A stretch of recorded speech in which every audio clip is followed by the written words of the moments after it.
people will pop in as we get started, but we're going to go ahead and get started.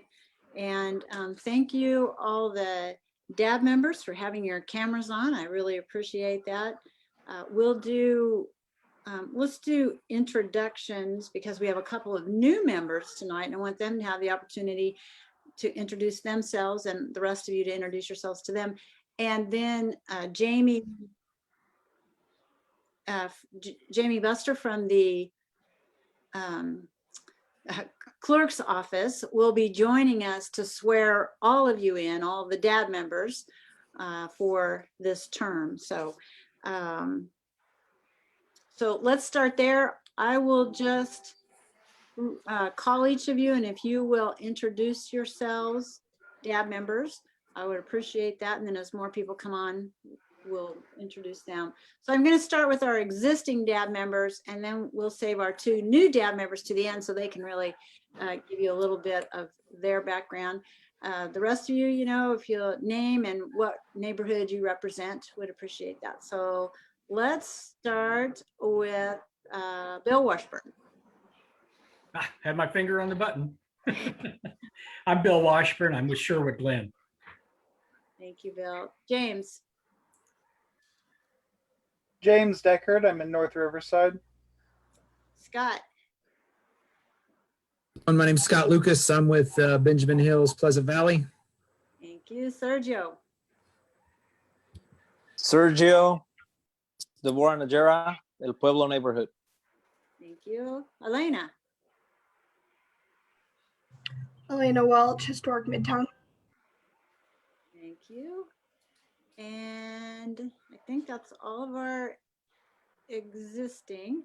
Mark, we'll let you. So Mark is one of our new members, and I will let him introduce himself. Tell us just a little bit about yourself and what neighborhood you represent. Hi, my name is Mark Baker. I represent Lake Ridge. I'm new to the board. It's not my first meeting by any stretch of the imagination. I've kind of been keeping an eye on things so I'm excited to officially be here and great to be part of the board. Thank you, Mark. And some of you may recognize Mark, as he said, when we were meeting in person, he would show up and I'd always say, are you here for a case? Are you here for, and he'd say, no, I'm just here. So he's been joining us for quite some time. And so really happy to have him on the DAB with us. And our other new member, Zach, would you like to introduce yourself? Yeah, thanks. I am Zach Gingrich Gaylord. I live in Riverside, and currently, just neighborhood-wise, I'm the editor of the Riverside Booster, and big-time runner. I have probably run through most of District 6, but it's my goal this year that I will hit every street. So if you see me running around, just wave. Super glad to be here. Yeah, thank you, Zach.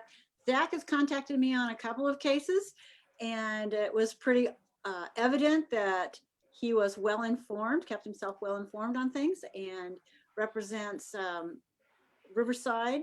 And you know, Riverside is a big area for District 6, so happy to have him on board also. Thank you for joining us, Zach.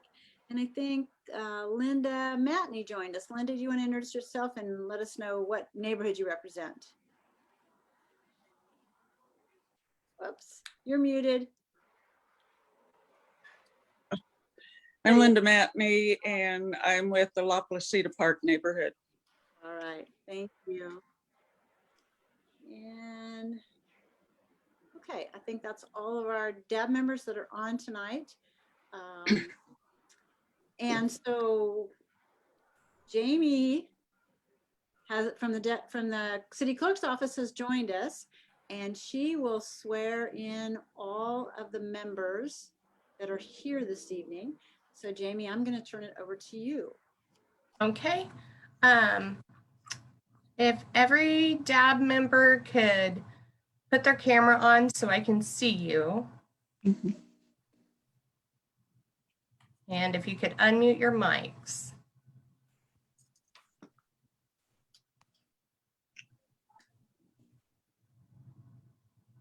Okay. So if you could please all raise your right hands for me. and then just repeat after me.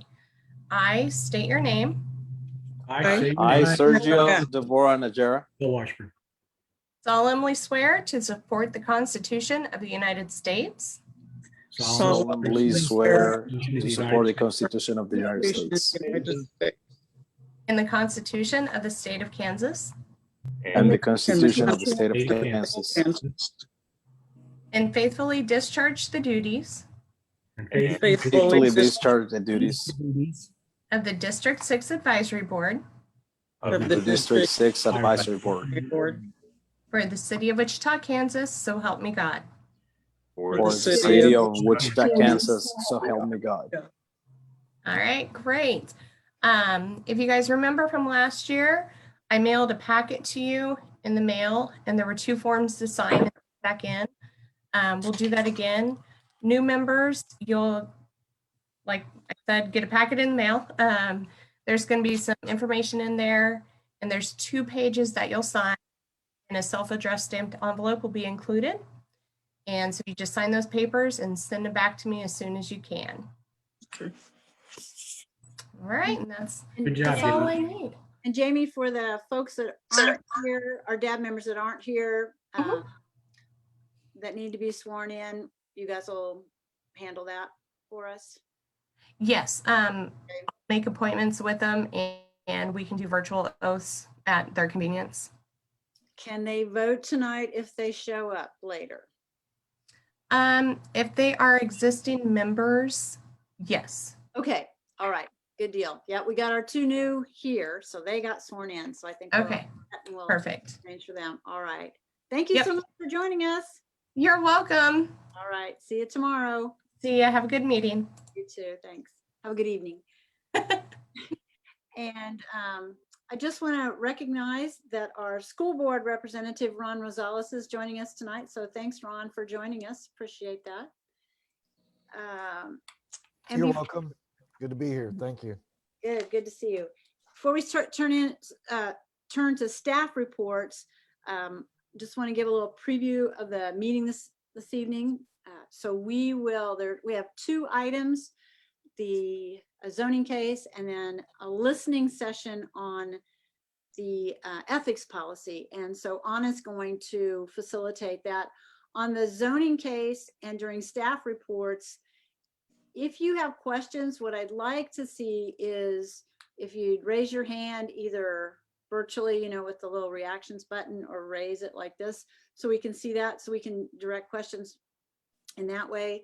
And on the zoning case, we will do like we've done with in-person meetings, where people can have, in the audience can have 3 minutes to speak about something. Nothing in chat, so we won't do chat on the zoning case tonight. And Anna will talk more about the ethics presentation. She's going to facilitate that. It is a listening session, and she will talk about what that means when we get to that. So, all right. Questions on any of that? Like I said, as we get there, okay. All right. Fire department. Do we have a fire representative?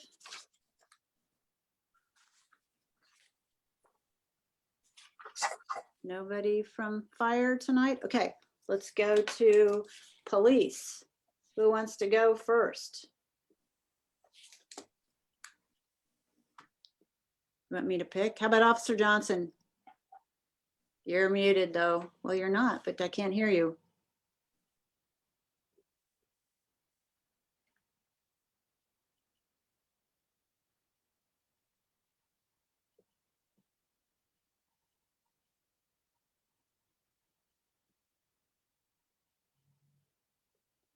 Well, we'll move on, and then we'll see if you can't get your mic working. Okay, Officer Nate.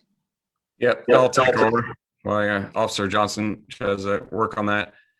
Officer Nate with the Wichita Police Department's homeless outreach team, representing the downtown area as well for you guys. Some things we've been pretty interesting this last month. We have obviously been ramping up for the winter shelters that are going to end typically around April 1st, which did happen. And so we typically start to see a lot more people starting to camp out and which is we do have a camping ordinance against that, especially if we have shelter space available. The other thing that happened this past month or two is we did get money from the CARES Act from a lot of money that was allocated, and we really tried to focus on getting our homeless into some case management. We did apply for a federal grant through Department of Justice, which is separate, but this is through the CARES Act. And so what we actually did is we have interns from Wichita State University and also from Newman that are social workers that will help us for certain situations like filling out applications for our homeless, getting them into housing, that type of things that probably don't need a police response. And so it's almost like a co-responder type format. And so that's really been interesting to try to, they've been doing a lot of ride-alongs the last few weeks, and we're trying to formulate a game plan on how that would look like. How do we incorporate those interns with us to help us be more efficient in doing our job so that we can focus maybe more on the safety and law enforcement side while do a co-responder with these social workers. So we're not just doing everything, which is, realistically, that's what we're doing now or have been. And so that's going to be pretty interesting as this develops and starts to continue forward for the next few years with those funds, and then transition over to our Department of Justice grant to make it a permanent unit of social workers to do that as a full-time job. So that's really what we've been focusing on. We also have started a special assignment with panhandlers. Panhandling technically is legal, but we do have people that are staying in medians that's unsafe, or they're stepping out in traffic and doing transactions, stopping vehicles, which is impeding the flow of traffic. So we're trying to address those, especially in the downtown core area around that Kellogg Broadway area. And so we found out a lot of them aren't necessarily homeless, or technically people living in the area and just panhandling, maybe sometimes posing that they're homeless or posing that they're veterans and they're not. So we're really trying to address those issues and enforce our ordinance in regards to that. And we also have a community policing also helping us out with that. So that's really what all I have to report on this month. If I have any questions, I can open up to you guys at this moment. Yes, Bill? I know this is not your area of responsibility and expertise, but as you were talking about having social workers, intern social workers, the thought came to mind about the experience those people are going to gain. Even if we can't fill them in that department, does it make sense for them to be an expansion? And I can't think of what the team's called.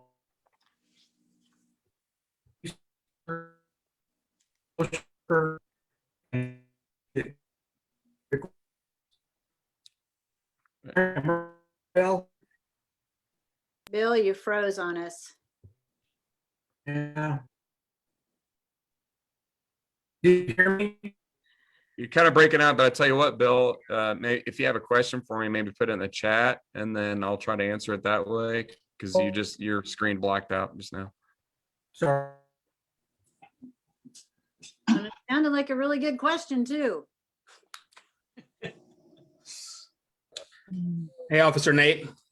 Hey, this is Walter Batista. I'm the community policing officer, 14B. So Sunflower Neighborhood Association on me. I just transferred over from Patrol East, and I was part of the District Advisory Board number 3, of course.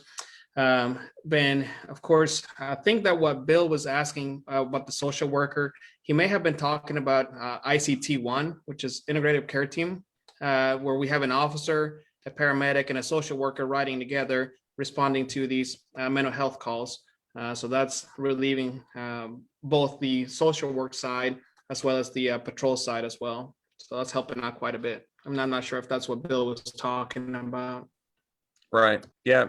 Yes, absolutely. And we're actually we're working in partnership with them. Obviously, a lot of times we run into large population of our homeless. I would say almost half are mentally ill, and so we're working closely with that ICT co-respondent, philosophy, and we're trying to incorporate that as well, because we do see benefits in that, and especially trying to free us up, because there's times, we'll show up on a 911 call with a person in a wheelchair on the middle of a sidewalk, and we get the 911 call, They're not dispatching the social workers, but we'll go there, make sure everything's safe. And then next thing you know, we're spending all day with that person trying to get them taken care of. And that might be a situation where we should have a social worker or someone take over, and that frees us up. And so that's really where we're trying to figure out, how does that look? What does that look like? How do we incorporate that and we'll have everybody work together? It's not defunding the police. It's not, just saying police have to do everything.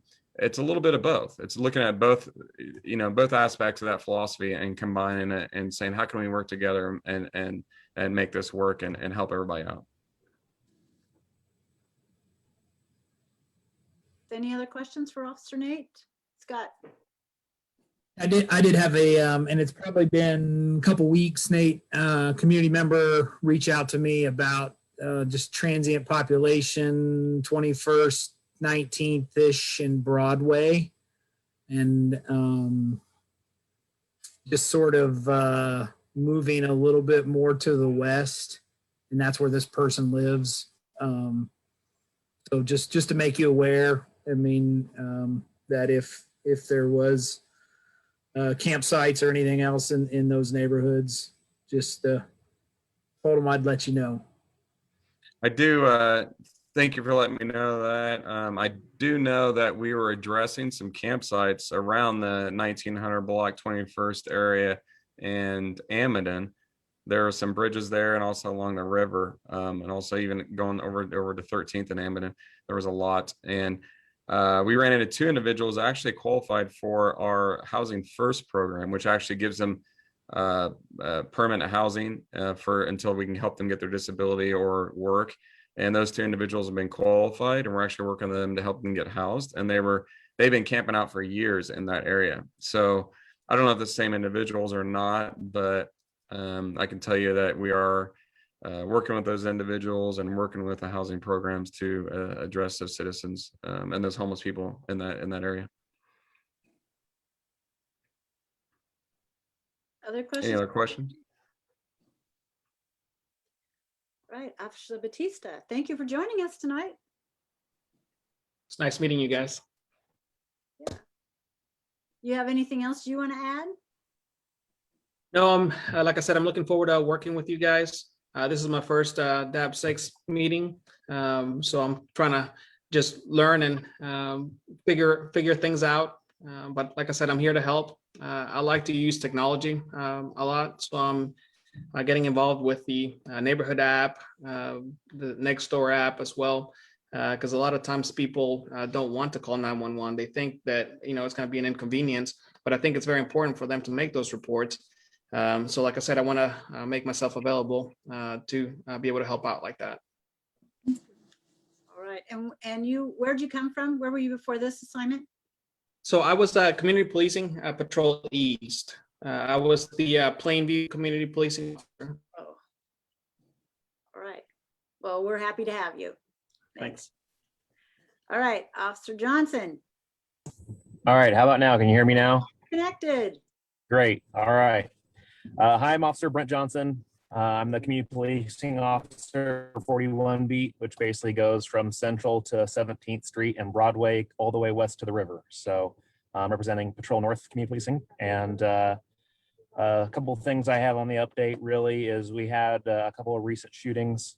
We had, so a lot of you guys heard about on April 1st we had a swatting call that actually, thank goodness, turned out okay, where we ended up arresting the individual who was making the call, and thankfully no one was hurt. But those are very, very serious incidents that we don't take lightly because they can go so badly. We had the two shootings I was talking about. Let me see if I can pull them up right here. In the 1100 block of North St. Francis, on the 2nd, we had an individual that was shot in the leg while they were standing outside on the street near some vehicles.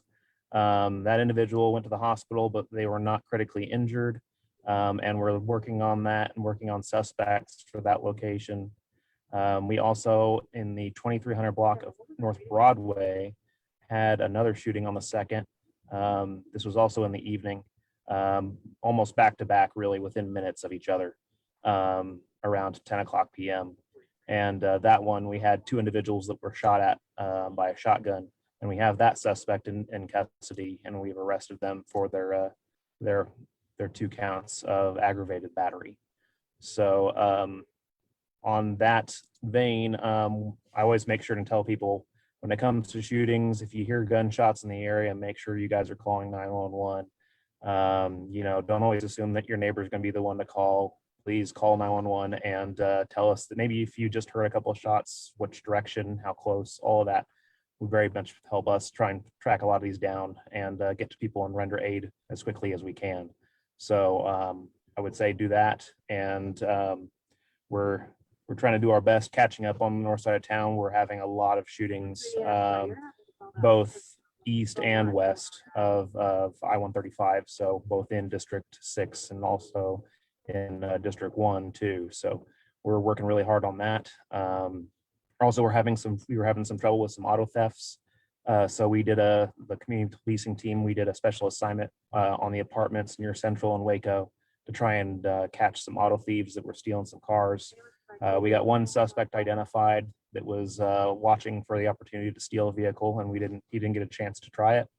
And that's what I have to update everybody on. So does anybody have any questions for me for, I guess, North Riverside or historic Midtown or anything in those areas?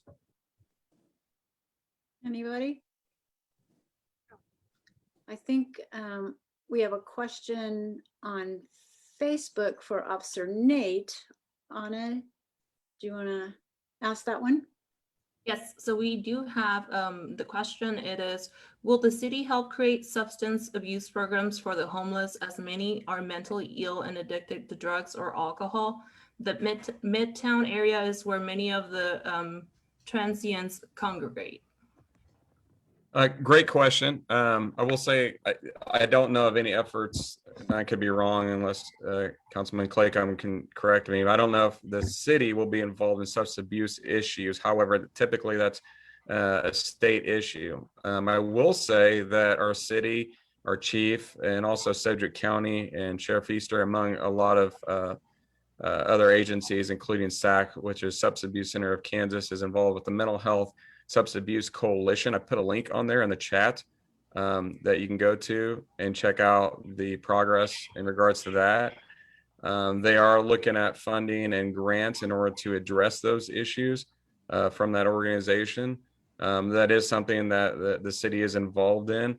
But typically that substance abuse and mental health typically are normally pushed through, state and county direction, and I think that's we're going to support that as well, and we are involved in that, and I'm part of some of those breakout groups in regards to that. Yeah, thanks, Officer Nate.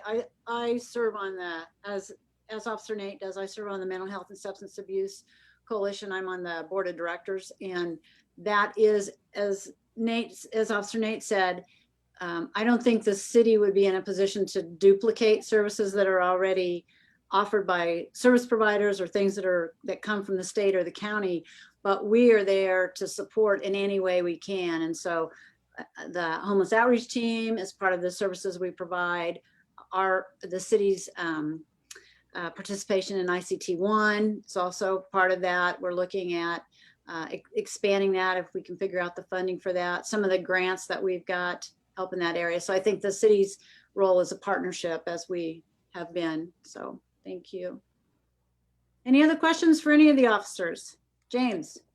I had one for Officer Johnson about the North Riverside neighborhood. So I've noticed increase in graffiti along 20th Street. And I think I've mentioned it a couple times, but I just didn't know if there was anyone had noticed it in particular, or if there was anything. I know, like, overall there's an issue, so it's not like my particular area is any more important than any other area. So I just didn't know if anything was being done to overall address the rise in graffiti right now.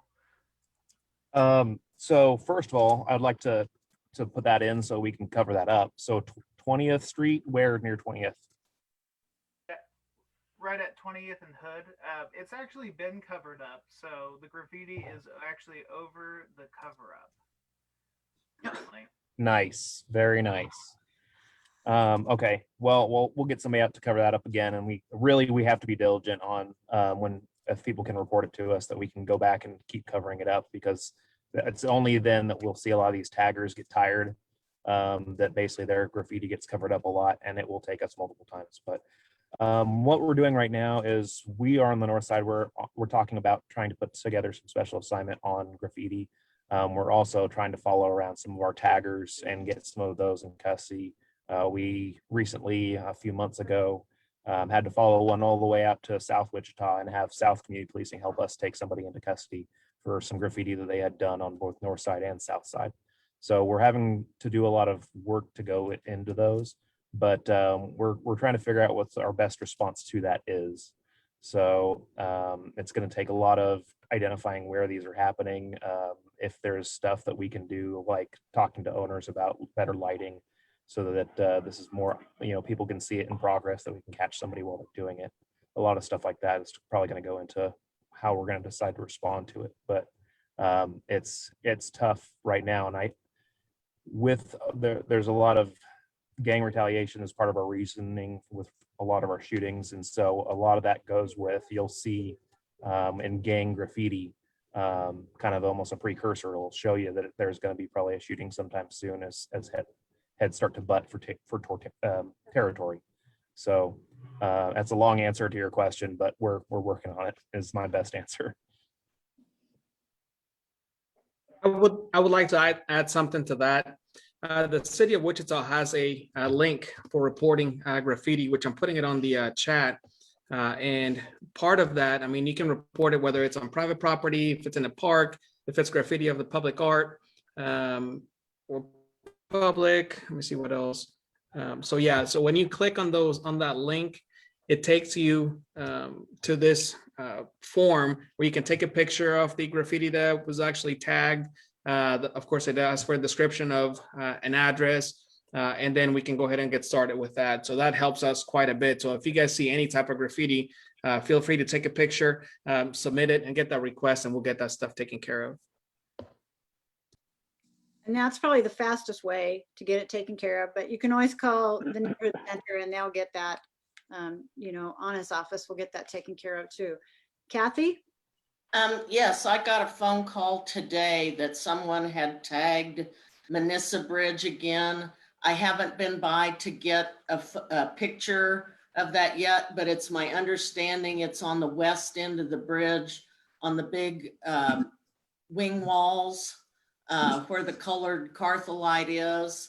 And just to let the officers know, since that is historic material, generally, if you could contact me about anything on that bridge above the road deck, then that's something that I take care of to get it removed safely so it doesn't damage that historic material. But I haven't been by there to check and see. The caller said that they tagged one of the Native American reliefs on that end wall on the west end. So I'll be working on that, but just make note of it and I'll stop and take a picture, because I don't know if it's just tagging or if it is gang tagging, because North High is a lightning rod for tagging between the different city high schools. So just wanted to let you know. Thank you, Kathy. Appreciate that. All right. Any other questions for police? I think. For the last one. Is that Officer Diaz? Yes, ma'am. Yeah, all right. Officer Diaz, I'm the 21 beat coordinator down in the Old Town area. Just to follow up, Officer Nate hit most of the stuff for us since he's in the South Bureau also. I just wanted to touch up on the panhandling assignment we're doing. We're trying to encourage the citizens not to give money to those individuals out there panhandling. That just enables them, like Officer Nate stated, most of the ones out there we're finding are not actually homeless. They're just doing it to get the money.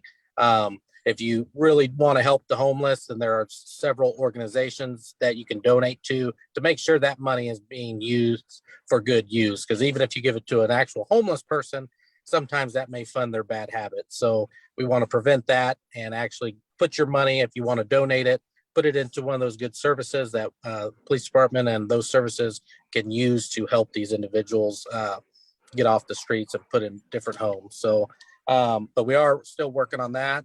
And then the only other thing that, as I always say, auto to larcenies are still up by 35% compared to last year. Working on a special assignment probably here in April. We're going to be going around looking in cars and putting flyers on people's vehicles, kind of educating them on that crime, to not leave valuable items in sight. Other than that, we're looking pretty good. In the Old Town area, we are seeing, as the restrictions have lightened up, the bars are opening up. We're having a lot more people go down to the Old Town, engaging in those activities, which also brings some issues at times when individuals get intoxicated and not get along. So we have seen an uptick in our Part 1 violence for that area, as far as just aggravated assaults or batteries due to fights in the bars that tend to, when one of the individuals uses a beer bottle or something, those are classified as an aggravated battery. So those for this month have increased as well. So working with the bar owners to get their bouncers to try to act fast and try to prevent those things from happening inside, or alert police if they're having problem people come into the bars. So working with those, and that's pretty much all I have.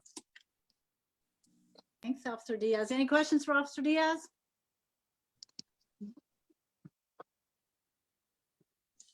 All right. I think I've got all the officers, right? All right. Thank you guys for joining us tonight. Really appreciate it.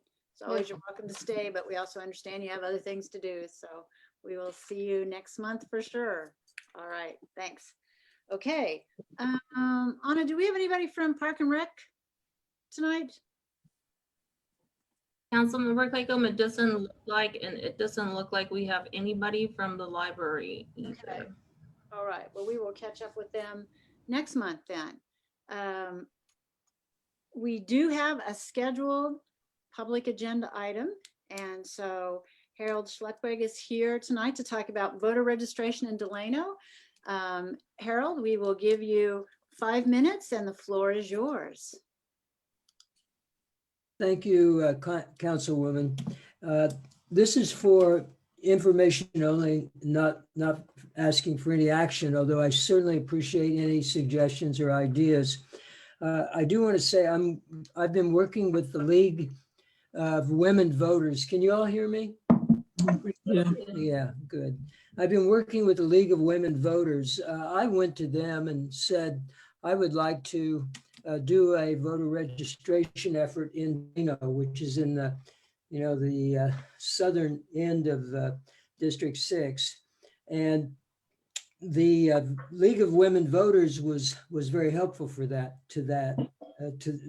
receptive to that idea. We're looking at elections coming up in, obviously in August, there's a citywide primary and a primary for school board folks. School board is nominated by district, but there will be citywide votes from members of the school board.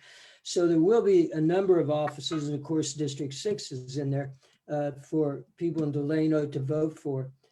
In Delano, we have 2 precincts, 614, which is my precinct, and which is in the north west part of Delano. And then we have 405, obviously in another council district. However, all of Delano is in one school board district. They're different, which is 4. And Scott Reeser is not on the ballot this year, but we will be, as I said, in the general election voting for a number of school board members. This is a nonpartisan effort. And I want to say a few things about why I'm doing it. I don't know how familiar you all are with Delano. For most people in Wichita, when they think of Delano, they think of shops, they think of restaurants, they may think of bars, they may think of tattoo parlors. They may want to go there to one of our fine coffee shops. But there are people that live behind all that construction and those shops, and people that work in those shops, as a matter of fact. And I don't know if I said, this is going to be on June 5th from 10 a.m. to 2 p.m. at Leslie Coffee Company, which is at 930 West Douglas, and it's at the corner of Walnut and Douglas, if you need to kind of get an idea of where it is. The reason that I went to the League of Women Voters on this is that Delano is primarily a low-wage community, and it doesn't really get a lot of attention. If you look at the neighborhood plan that was published in 2019, there are some statistics that are really startling and that are continue to be true or even have worsened. 28% of the residents live at or below the poverty level. And that compares to 17% for Wichita as a whole. The percentage of low to moderate income households is 60.9%. And that compares to the city of a whole of low to moderate income households of 42.8%. If you look at the median income for a household in Delano, and this is the most current figure I could find, the median household income in Delano is $37,175. I want to stress that's a household income. So that could be two earners bringing that in. For Wichita, the median household income, and I believe this was prior to the pandemic, is $55,056. But you can see that there's a great disparity. And finally, rental housing is more than 60% of the total available, compared to 40% for the city as a whole. So we have almost 2/3 of our housing probably by now is rental housing. So in my feeling was we need a bigger voice, and we're only going to get that voice if people start participating in the process. With the president on the ballot in the last general election, we had a 64% turnout in District 6. But the last time we had an election that I could find that was city only was in 2017. And we had like a 7% turnout, I think, in 614 and a 8% turnout maybe in 405. So, and there are other precincts that have pieces of Delano, I should add, but those are the two that are in the heart, and one is above Douglas, 614, the other's below it is 405. So that's why this effort is coming about. What I am going to need maybe some support from is I want to make sure we don't run afoul of anything with the city. We have Sarah Leslie is supportive of this and has said we can be on the sidewalk outside of her coffee house, and we're not going to block the sidewalks. But we want to make sure when we're there, the county's going to bring new voting machines, so we can all see how they do their new voting machines work. And I thought about a boom box, and Pete Seeger and Woody Guthrie or something singing this and some other classics. But so we want to have a kind of a party atmosphere, but we also want to do some serious work. So part of that is going to be getting the word out in the community. We're going to have flyers and handbills at the places of business. I am looking at trying to get together some volunteers and maybe dropping literature at all the households. Because of so much rental housing, we have people that move around all the time. I don't know how much time I have left, Councilwoman. You've used up your Okay. So anyway, we're going to try and do this. Yeah, so just a couple of things. If you one more time give the date and time and location of the event. June 5th. Saturday, June 5th. And one easy way to remember is that coincides with the athletic outdoor events for Riverside. They're not having parades, but they're going to have, I think, probably the 10K or and maybe the river stuff. But that'll be down at one end of Delano. We're really almost to Seneca on Douglas.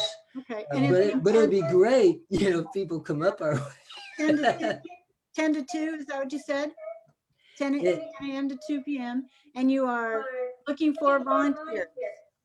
Looking for ideas, number one, about how to mobilize the community to, especially our target group.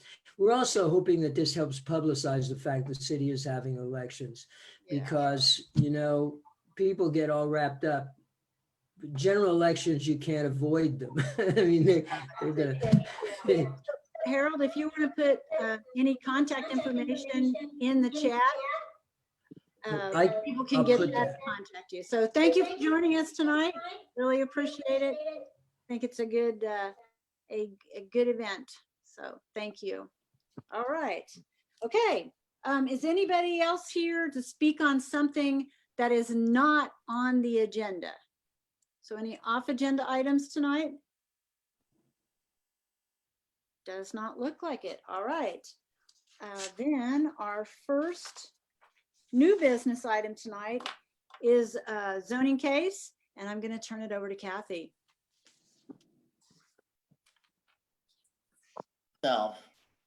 Good evening. I'm Kathy Morgan. I'm a senior planner with the Metropolitan Area Planning Department, and welcome to the new DAB members. So I'm going to give you a little bit of background. This is a zoning case in single family residential zoning district SF5.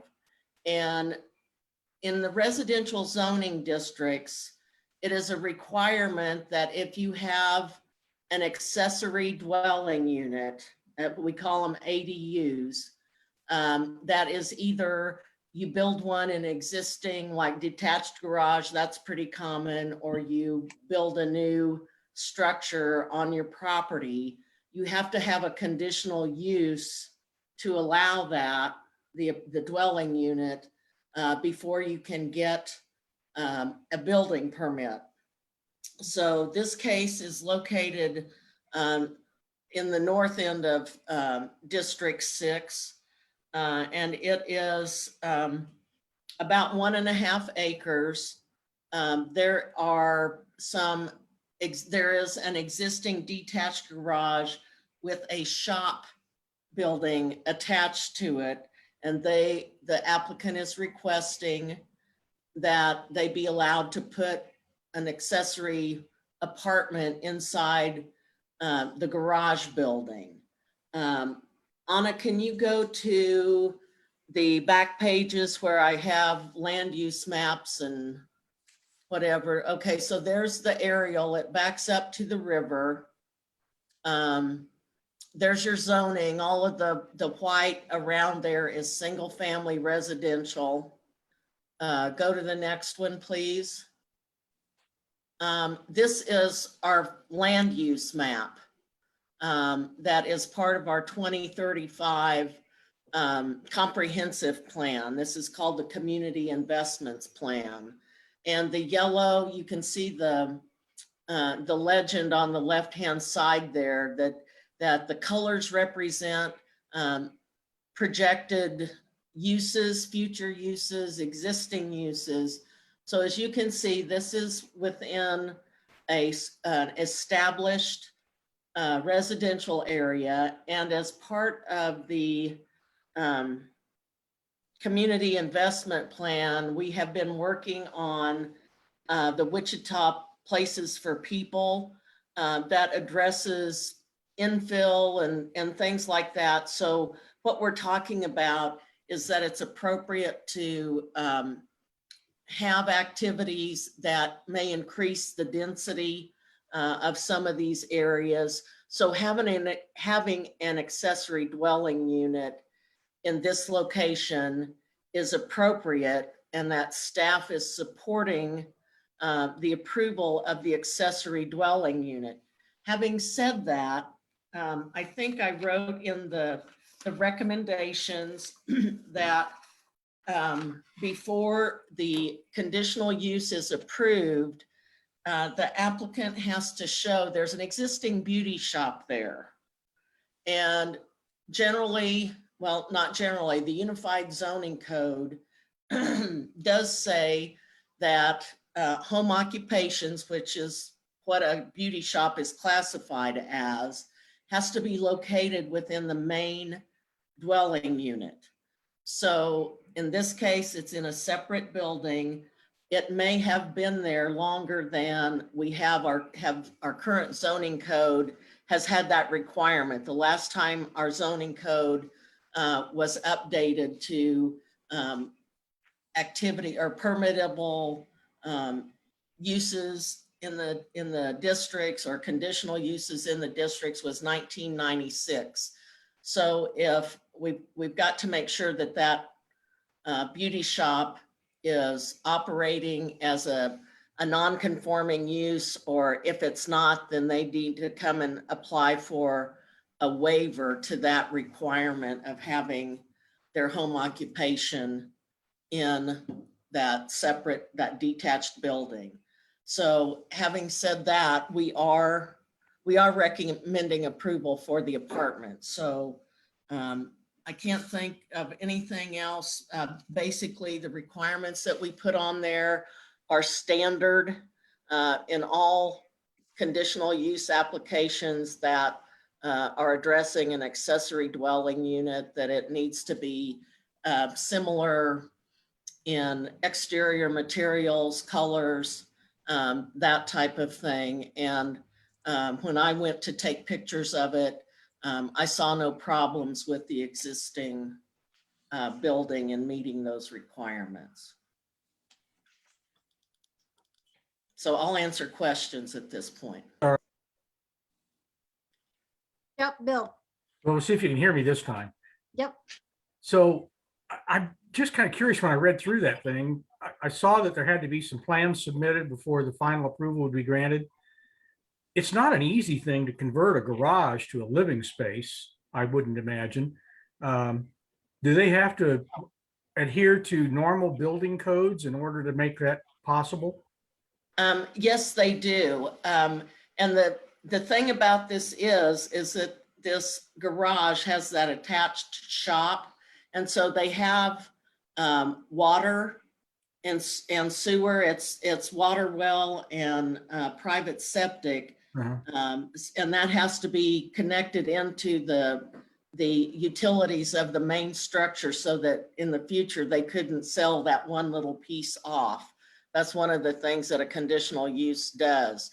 So other than just they would have to get a building permit to put in, bathroom, kitchen, electrical, that type of thing for that. So, but they cannot do that until they have the conditional use. Okay. Thank you.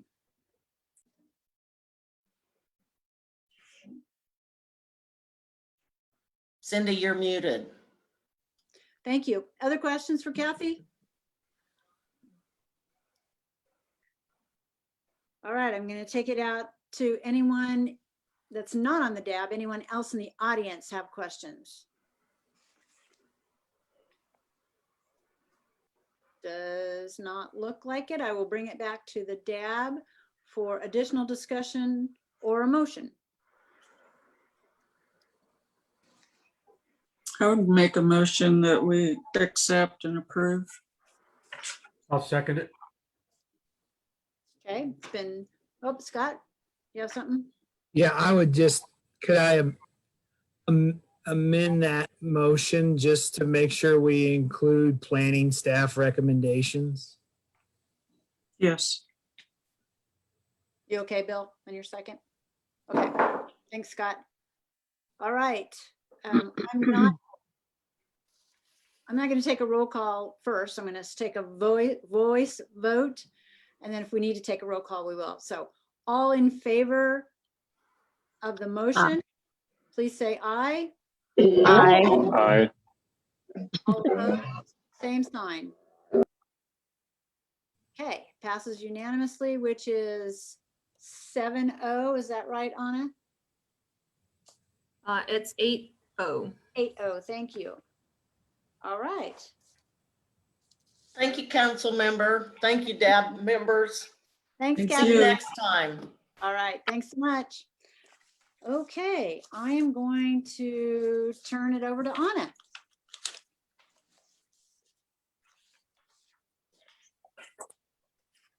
Thank you, Councilmember Claycomb.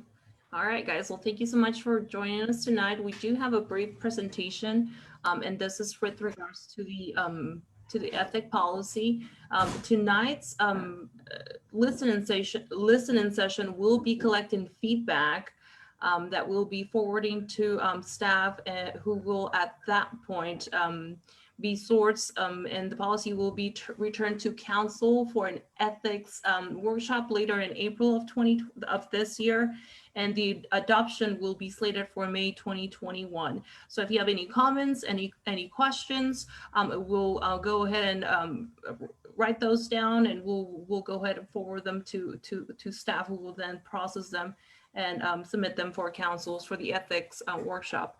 So we do have a brief video that I'm going to pull up, and then at that point we will open it up for any DAP members who have any questions, and we will also open it up for anybody who's watching at home through Facebook.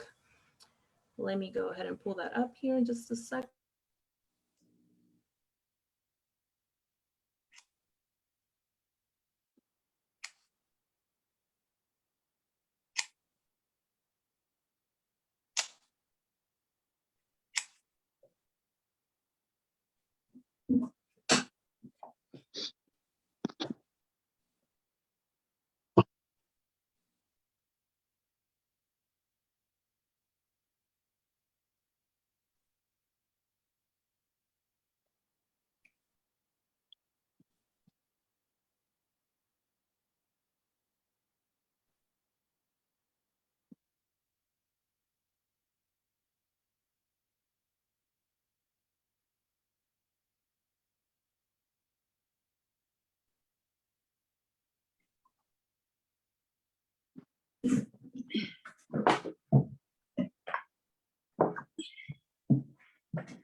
Anna, I think that might be playing on yours, but not on the screen.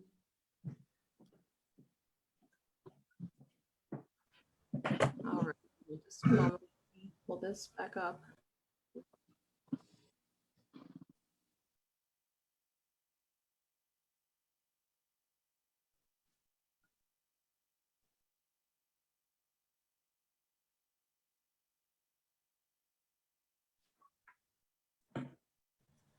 All right, let me try this one more time. The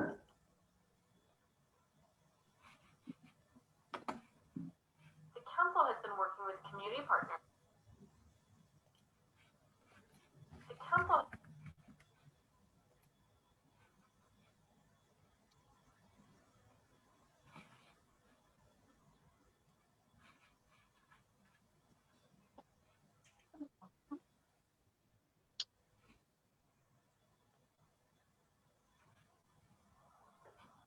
The city council. The council has been working.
Are you guys hearing the video at this moment?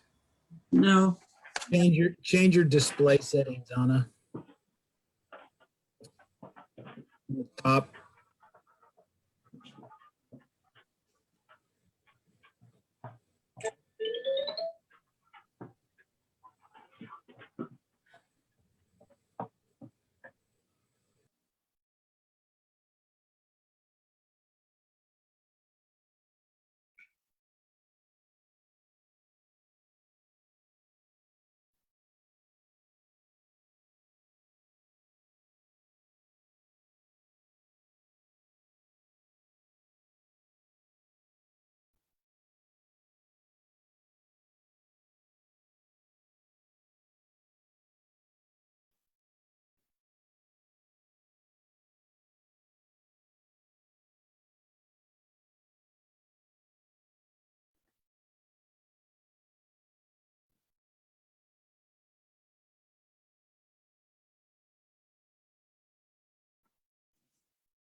All right. Can you guys hear the video now? Looks like we're having some IT issues, some technical issues. I've changed the display settings, but it will not.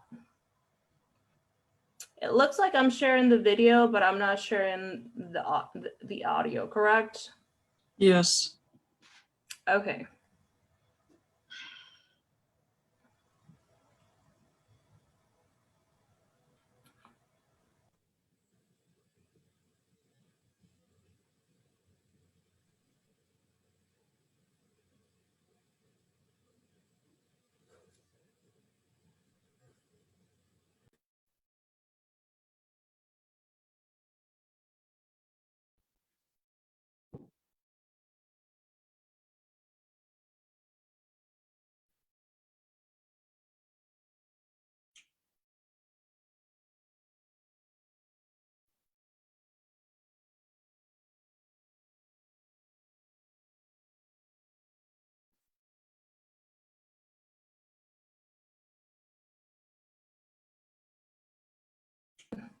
So since I wasn't able to go ahead and get that audio up, I will pull up the presentation.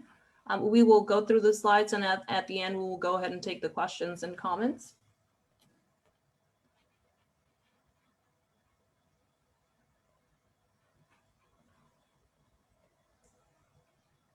So basically, the mayor and the city council, they're dedicated to adopting an ethics policy that is transparent and establishes clear guidelines for ethical governance. And they want your input tonight. Please be aware that the policy would be applicable to both appointed boards, including district advisory boards and the city council.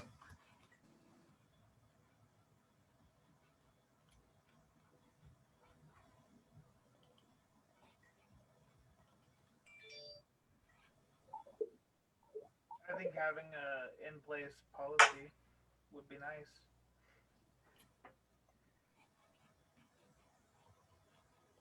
All right, you guys are able to watch the PowerPoint at the moment, correct? That's correct. Let's go ahead. We're going to improvise tonight then.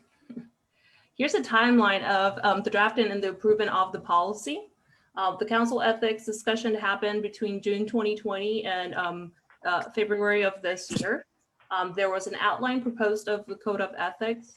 The National League of Cities reviewed the proposed policy.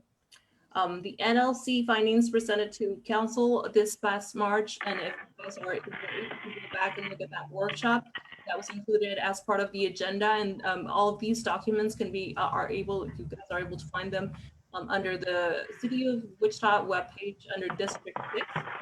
If you guys want to go ahead and review them, or anybody who's watching from home, they can click those links and review all of the documents, including the workshop that happened this past month. There was a social media town hall last month as well. And tonight we found ourselves with the district advisory board discussions, and we were wanting to get some feedback between this month and the one that we received last month. The adoption of the code will be happening May 2021 of this year, and the review will happen on the same month. what are the goals and ethics of this policy? They want to establish consistent and transparent ethical standard of conduct for city leaders and appointed boards, such as the DAP members here tonight. By doing so, they want to go ahead and promote public confidence in their elected and appointed leaders. They also want to assist officials with decision making. What does the ethics proposed policy include?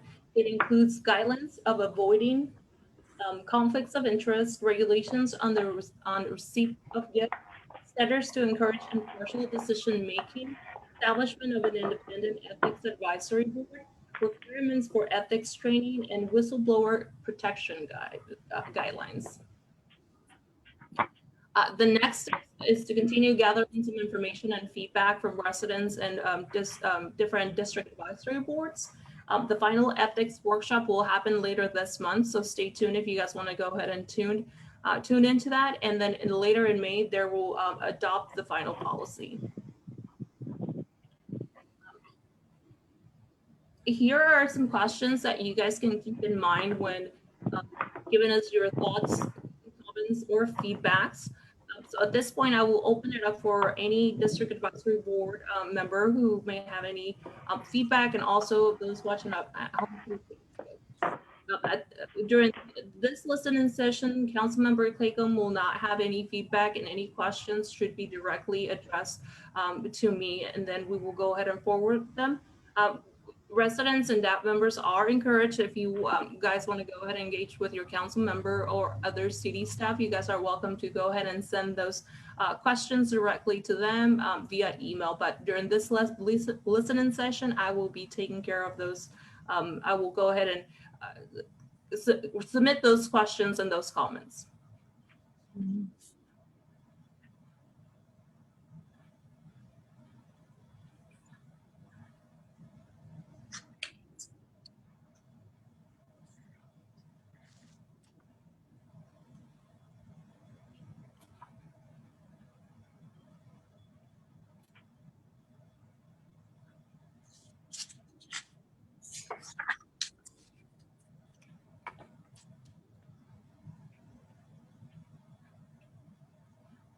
So it doesn't look like we have any feedback.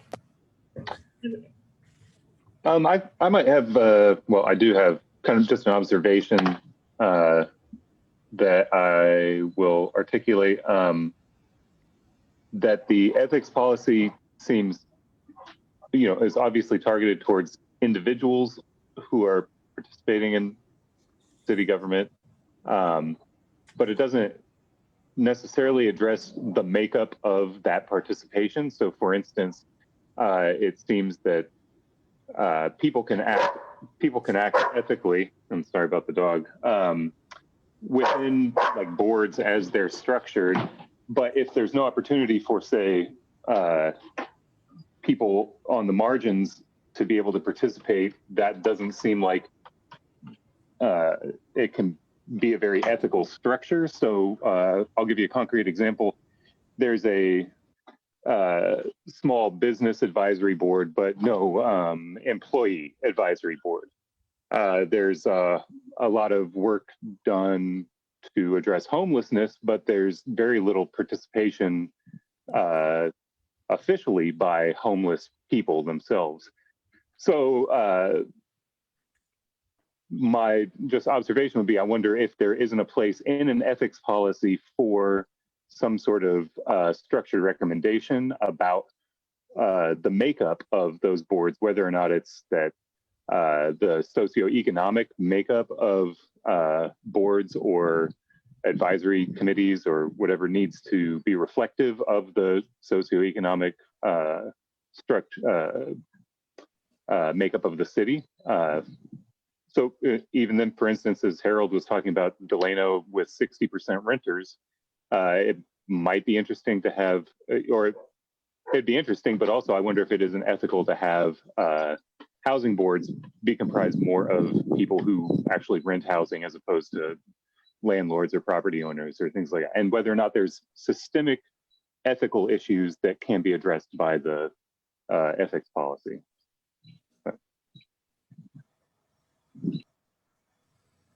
Thank you, Zach. Thanks for your input.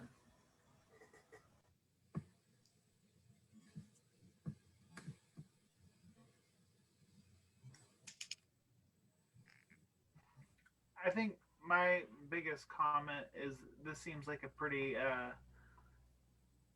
wide-ranging ethics policy, and my biggest curiosity is because it applies to us as well as city council, is where exactly is the it seems like it seems like a pretty broad policy that is not really firm for exactly what is being enforced for like us and our role. I can see how it's applicable to city council and what city council's function is, but not really for us and our small and important part of government and how it functions. I just don't see how. I don't see maybe how. Not that it's not important that we follow an ethic or have an ethics policy, but I don't see how something so broad and far-reaching is applicable for a DAB board. So I can give you an example on how one of the points of the proposed ethics applies to the district advisory board, and that would be a conflict of interest. Sometimes we've had planning cases where one of the DAB members is either working for a firm that's somewhat involved with the planning case, or might own property, or their family members or somebody they know might own the property or have applied for that zoning change. So that would be a conflict of interest that a lot of the times DAB members are required for them to state that there's a conflict of interest, and they would sustain themselves from voting or participating and listening to a case. But that's only just a case on how it would apply to the district advisory boards. Let me take James's statement a little different direction then, and say that, we really, I'm just being honest here. It's not like we get a lot of training to do this. So in those cases where it could be borderline, and we don't have the training and we're supposed to make those decisions. I think James brings up a good point that it's an awful broad policy that maybe needs to be chunked out a little bit more as you drill down into some of the more smaller stakeholder based committees. I'm not saying that those policies aren't appropriate. It's just that this is a very wide swath to do this, and it just feels like we don't necessarily have not only the training but just time, coverage, access to city attorneys, different resources at times. My understanding is that this applies to all boards, correct? So like, just like for example, like how does this apply to like the golf board? And so like we have so many boards, I just don't. It just seems like maybe there could be subsections of a policy that could potentially add value to this. Like maybe this is just written maybe a bit broadly. Just my 2 cents personally. Thank you. Thank you, James and Scott. So yeah, I'm not able to respond any specific questions to the policy, but that is one of the reasons why we're asking for your feedback. And as I'm listening to a few of the comments, the feedback is, how does it apply directly to the different advisory boards that are appointed by city council? And this is why we're wanting to get that information to see how it could become a more concrete policy, ethic policy. So we appreciate those comments and your thoughts. Does anybody else have anything else that they might want to voice or comment on? Bill? Yeah, I'm probably not going to articulate this very well, so I apologize for that ahead of time. Having spent most of my life in corporate cultures, it became very clear, at least to me, sometimes not to people that I worked with, about what the goalposts were for ethical behavior. And I've seen companies try to write policies that got microscopic in behavioral analysis, and they failed because somebody always finds a crack in this pavement somewhere to slip through. It's up to, I believe it's up to the process and up to the leadership to hold themselves to the fire and to hold others to the fire in the case of a potential abuse. And in that case, it didn't make any difference whether they were directors or senior managers or what they were. They'd lose their position or get reduced in scope. There were punishments for violating ethics. That old adage, if it looks like a duck and walks like a duck, it's probably a duck. Everybody needs to apply that personally. And the problem with that is finding the standard that everyone will agree to. A microscopic document is not going to get you there. It's just going to create a bunch of legalism that people are going to find loopholes for.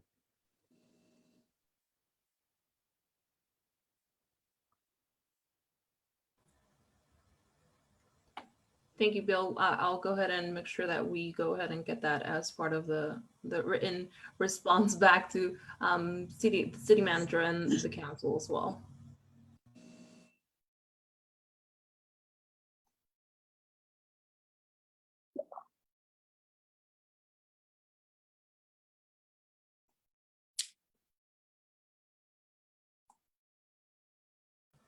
I did want to acknowledge our Facebook viewers at home. I don't see that I've seen any comments or questions in here with regards to this agenda item. I do want to go ahead and restate that these documents, both the draft, the PowerPoint presentation that we could not get to work this evening, and other documents, including the link to the workshop for the City Council that was held last month, they are online. I will go ahead and post them for anybody who wants to go ahead and review the draft of the ethics policy. There is one comment in the chat. All right, we do have a comment for one of our participants tonight. DAP members currently receive training on COMA-CORA. Would they receive training on this policy? That is a good question. Thank you, Vince. I know the COMA-CORA, this was held probably 2 years ago, back in person in the chambers, and I know they haven't done one recently, but the video is on the District 6 Advisory webpage, so anybody who wants to go ahead and review that can do so. But this is good feedback. Is there going to be any training on the ethics policy once it's approved and becomes final?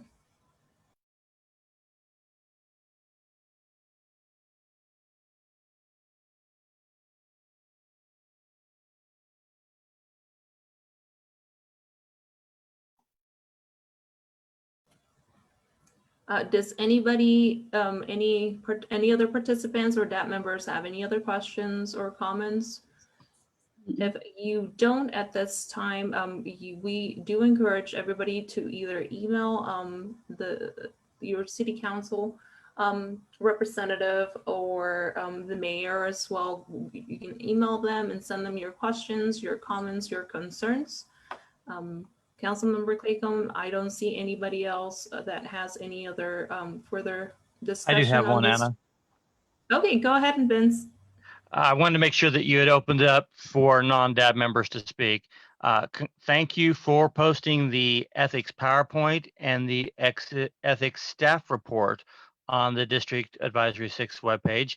What I do not see is an actual link to any ethics draft policy, which makes it difficult to comment on what the policy may or may not contain. One thing I did find interesting was in the suggested questions was, should there be a penalty for abuse of the complaint process?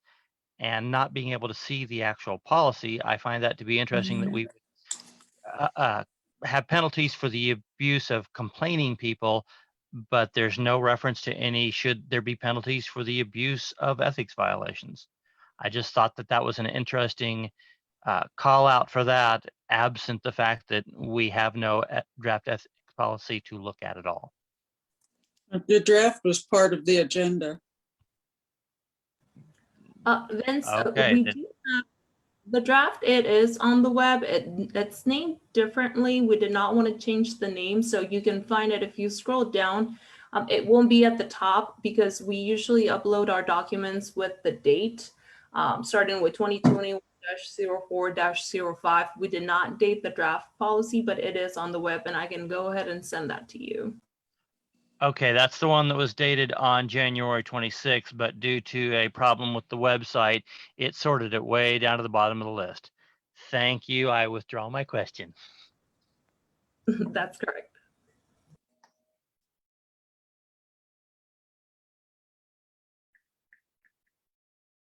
And you can see it does have, it starts with 2021-01-26, meaning it was the original document has a date of January. However, it was uploaded on April 2nd, which it was last Friday. So for some of these policies, is this replacing other policy? I mean, is there not a nepotism policy or a conflict of interest policy already in place for city council or for advisory members? Thank you, Scott. That's a great question.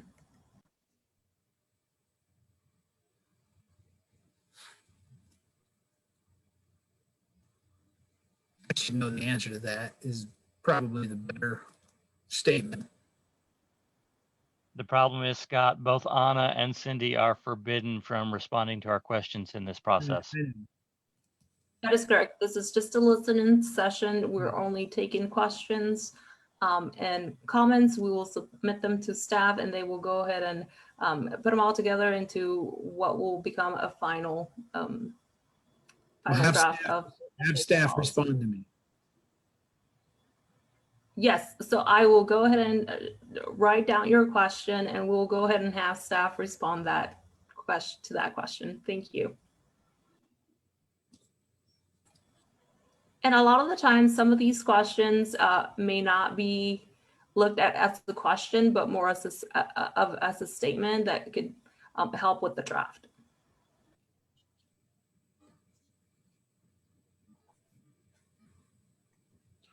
Anna, I've got a question. Okay, go ahead, Mark. So I see on the Ethics Advisory Board, in the draft itself, it says that all the boards are going to be accountable to the new policy, and it creates this Ethics Advisory Board. So the DAB boards are subject to the policy, but they're not part of the Ethics Advisory Board. I'm curious to know if there's a reason they were excluded from that, or they just didn't think that they needed to be included in it.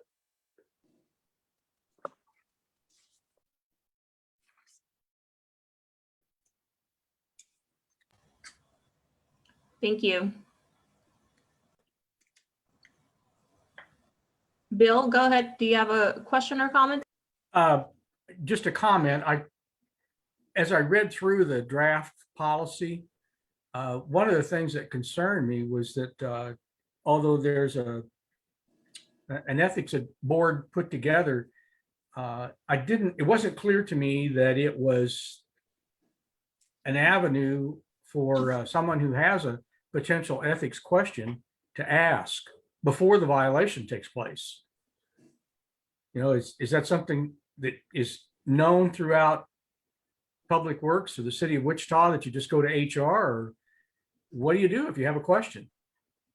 before you take action.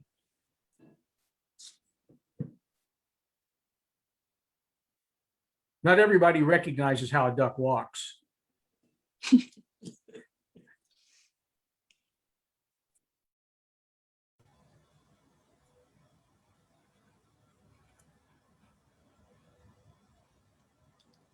Thank you, Bill. I think my computer froze and I think I heard half of your comment, but I will go back and review that for my minutes.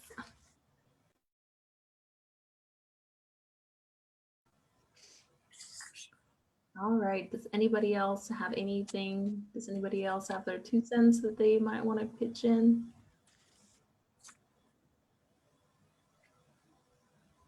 Anybody else that's not in a part of the district advisory board? Let me double check on from our viewers online. It doesn't look like we have anything on that side.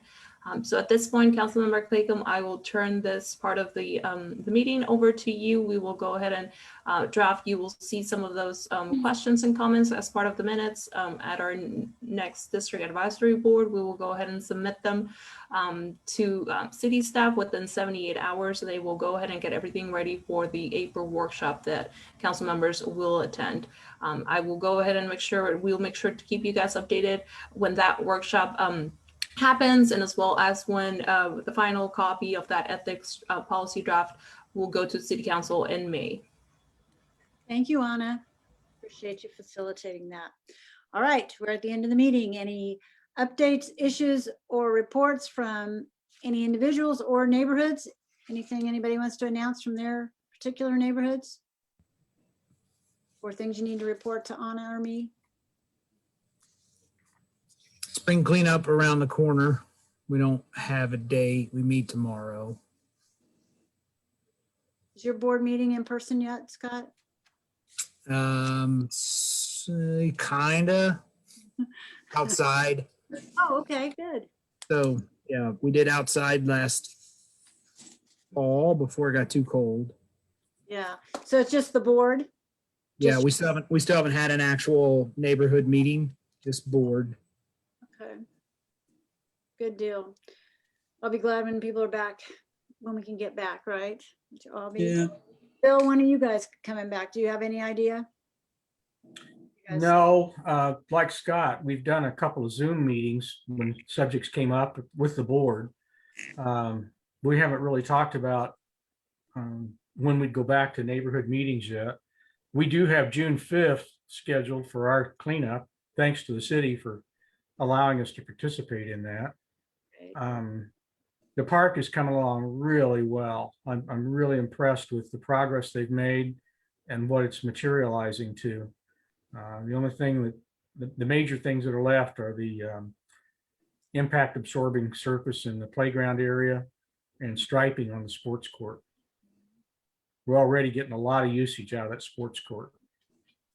Awesome. That's great. For those of you, the 2 new members, Sherwood Glen neighborhood worked on Catholic Charities bought the property where a park used to be, and Catholic Charities then worked with the city and the neighborhood for them to donate parkland back to the city. And then the neighborhood, Bill in particular, worked really hard with his neighborhood to design that park.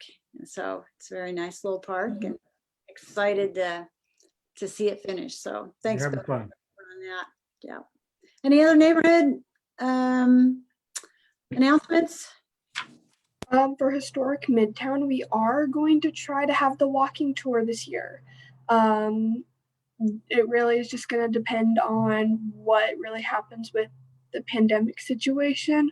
But currently we are trying to get that reset up again. It's been 3 years without it so far, and we're really just going to try and get it back up and going again. Do they have a month, Elena? So we always do it in October. I believe it's the second weekend in October. So we're planning on doing it that weekend again. Just keep it the same, really. And then we have a couple houses on our list so far, and I think we're going to try and do 4 houses. But we're really going to try and make sure that like if we have a spike again, we're probably just going to call it because people are opening their houses and we don't want that for them. So Yeah. Okay. Good. Well, we'll look forward to that. It's always fun. Anybody else?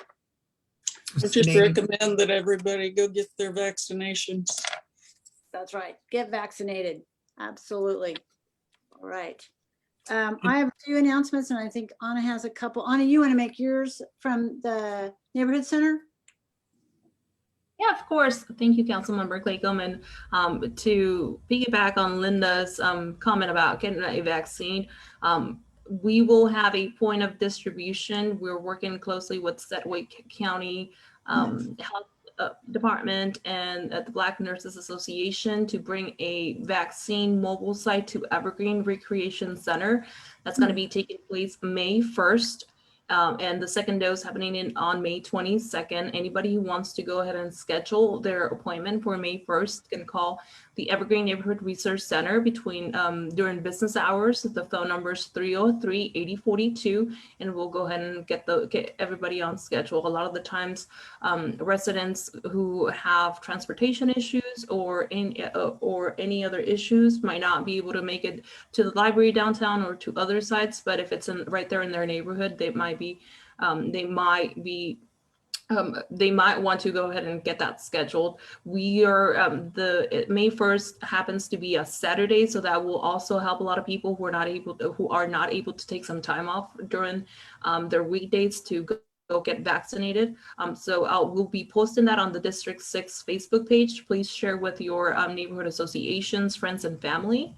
A second announcement from Evergreen Neighborhood Resource Center. Right now this week, we have additional appointments from our AARP volunteers to get people their tax preparations. This is happening this week. They'll be at the center for the next few weeks. So we do have a few appointments that opened up for this week. So if anybody else wants to get their tax preparation done for free through AARP and our volunteers, please give us a call back tomorrow between 8:30 and 8:30 a.m. and 5:30 p.m. We might be able to get you in as soon as tomorrow or on Thursday or Friday. Again, that number for the Neighborhood Resource Center is 303-8042. Councilmember, I will go ahead and turn it over to you. Thank you. I have just a couple of announcements. It seems like this is never ending.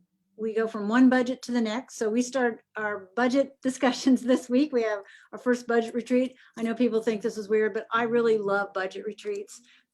So we start those on Thursday. So you guys will see budgets here, in the next few months. We always bring them to DAB and get comments. So look forward to that. And then just to make sure you get on your calendar, April 17th is our District 6 coffee. 9 a.m. to 10 a.m. Zoom. We are working on new council member Jared Cirillo to come and be introduced, and Sally Stang, our director of housing, to come and talk about some of the exciting things that are happening in housing. So get that on your calendar, and Anna will send out those announcements on District 6 Facebook page for the coffee. Anything else before we adjourn? Mid-month. Yeah, yes, thank you. Mid-month meeting, Wednesday, April 21st, 6:30. I know we have at least 2 zoning cases, might be more. I saw 2 today come through. So yes, mid-month meeting. Anna will send that out too. And any thoughts on back to face-to-face? I know we had that discussion at last meeting. Yeah. Well, I'd like to, but we need to get everybody vaccinated and comfortable coming back. The communication staff is working on a way for us to perhaps do a hybrid type meeting. So we will continue working with them to figure out how we can do that. So, but I would say the earliest would be summer before we come back to in person. Was it Yeah, was Bill. it April 21st? Is that the mid-month? Yes, April 21st. Okay. Thank you. 6:30.